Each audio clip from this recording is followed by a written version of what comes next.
Hey guys, it's Kelsey. I'm back with another scrapbooking process video, and for this layout I want to dig into a bunch of the scraps that I've accumulated so far.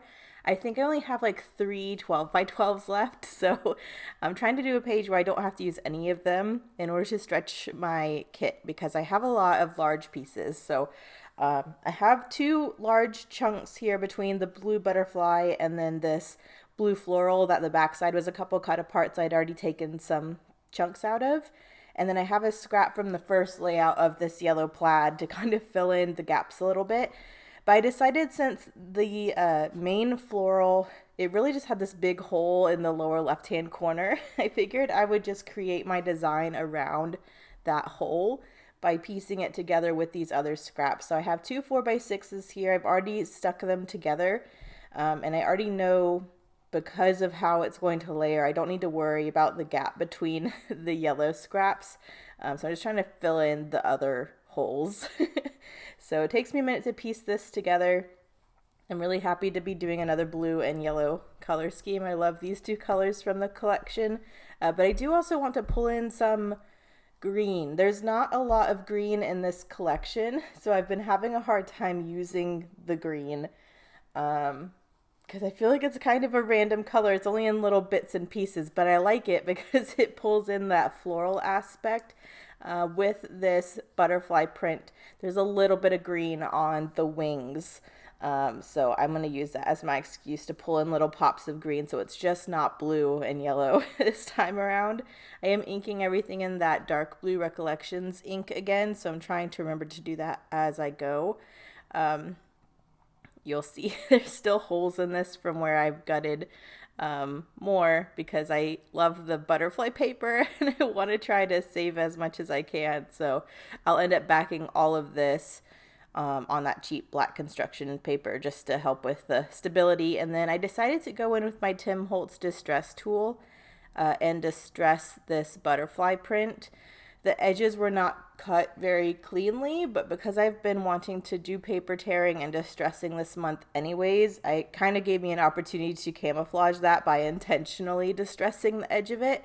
So I did just do that on the butterfly print and inked to that as well. So this is pretty much my paper layer. I'm going to go ahead and glue it onto my base, and then I can get my photo stuck down. I got stuck for a while at this point because I feel like the layers came together really quickly because of the shapes my scraps were in. But once I get the photo down, I'm kind of stuck as to what I want to do. You'll see me move around, like I don't know where I want my cluster, I don't know where I want my title. I really want to use a tag, and the tag is kind of looking awkward wherever I try to lay it. So it just takes me a minute to try to figure out what I want to do. But this is just documenting kind of another day in the life with Billy. This was when we go on our walks. Our neighborhood is actually nice because it's a 1 mile loop, so it's really easy to track your distance. And then the center of the neighborhood, there's this green park area with a gazebo. So whenever we go on walks for Billy, we usually stop there and play around a little bit. So I have one picture of him on the gazebo, and then the other one is actually a screenshot from a video I took of him and Marcus just being goobers. And I have actually inserted that video at the end of the process video if you want to see it. I actually made it into a little like TikTok, so it has some music and stuff, but they are precious, and so I definitely wanted to make sure I had that video uploaded somewhere where it's permanent so I don't lose it. So I think attaching it to this video where I'm documenting a screenshot from the video is the best place for it.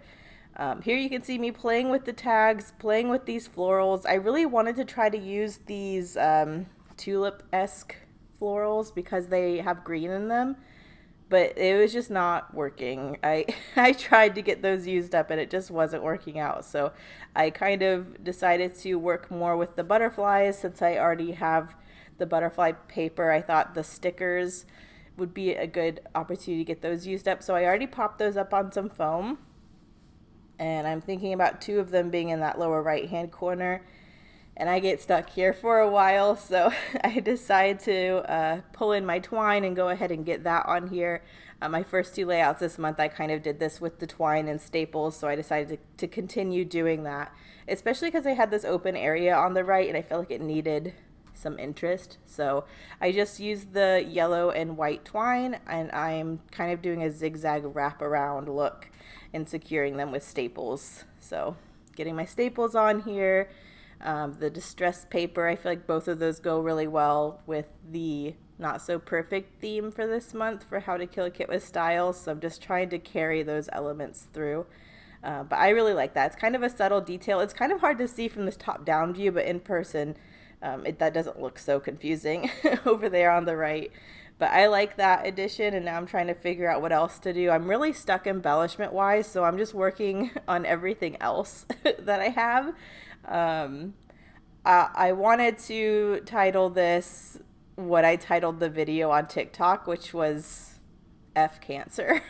I felt like for my scrapbook I probably shouldn't do that, so I'm just gonna title it Play Hard, because Billy, like, we were very fortunate in knowing his prognosis early on and Billy not being affected by it.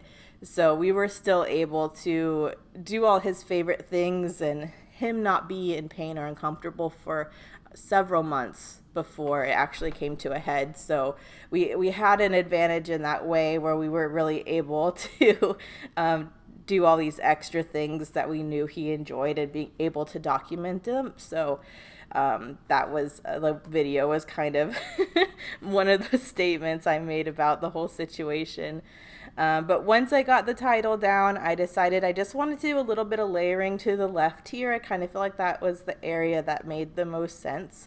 So I just took another scrap of the yellow plaid as well as a branding strip that's the same small blue floral as the background.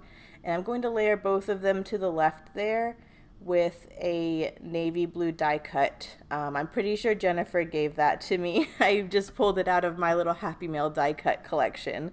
But that navy blue really tied in well with the alpha. So I'm going to layer those things to the left there. And then I do want to try to get some die cuts and stickers used up. I really do like these two butterflies in the lower right hand corner of the one photo to tie back into that butterfly print. But I need some other stuff, and I'm still trying to pull in those pops of green. So I did pull in some 2 blue word stickers, but also a green one to kind of pull that green in. Those are all popped up on some foam. And then I end up just using the green leafy die cuts. Instead of the florals that have green in them, I just went for the green leaves instead. And I like that a lot better. It's much simpler, and it wasn't, I needed something more basic, not to distract my eye, so I like how the green leaves look. So that's pretty much what I use from my die cuts, are just the green leaves.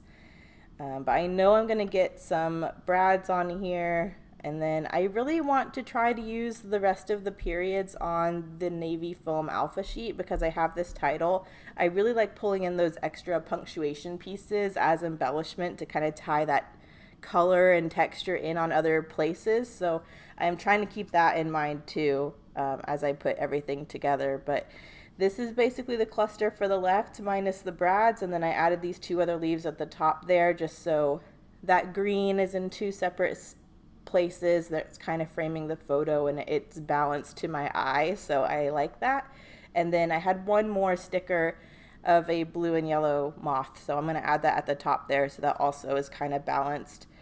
And now I'm going for my brads, so trying to stick to the yellow and blue color scheme. There is one small green brad that I forget about until the end. So I add these 3, which I really like, and I added 2 of the navy foam periods to the top, and then I realized I should use the green brad while I'm using green. So I moved that there and put the navy periods at the bottom by the moths instead. So I like that. And here are the close-ups. Thank you guys so much for watching. Stay tuned for the video that's right after this last picture, and I'll see you in the next one. Bye.